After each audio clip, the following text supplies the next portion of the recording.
The alcohol industry is certainly powerful, as is the food industry. A report by Channel 4 this week revealed 5 members of a government advisory committee on obesity all have funding ties to junk food. Committee head Professor Ian MacDonald, one of the country's leading nutritionists, also works as a paid advisor for Coca-Cola and Mars. How can a leading nutritionist work for Mars? I mean, what sort of advice does he give? Now, the recommended intake of vitamin B2 for optimal body function is 1.2 milligrams, or as I prefer to put it, 1.2 milligrams of micronutrient riboflavin a day helps you work, rest and play.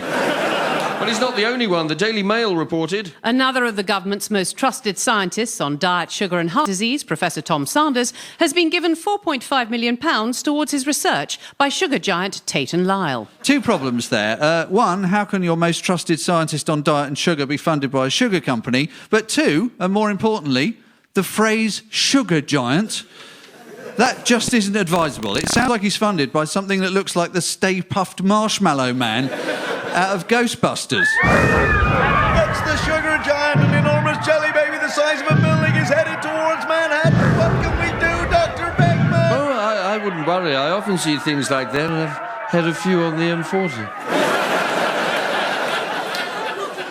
As the British Medical Journal pointed out recently, ministers had 130 meetings with the drinks industry prior to abandoning the promised minimum price for alcohol, and now the same thing seems to be happening with food. Experts on obesity have suggested cutting the sugar content in processed food by 30%. Not surprisingly, the sugar industry, previously known, I believe, as Amstrad,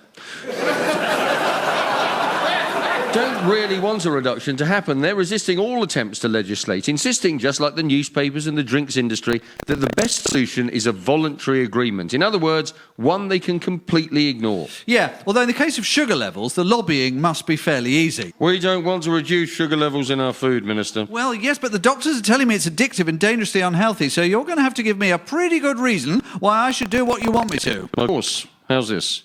If you drop legislation and instead introduce an unenforceable voluntary agreement, I'll give you a biscuit.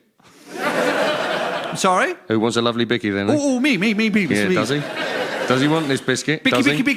Does he deserve this nice biscuit? Does he?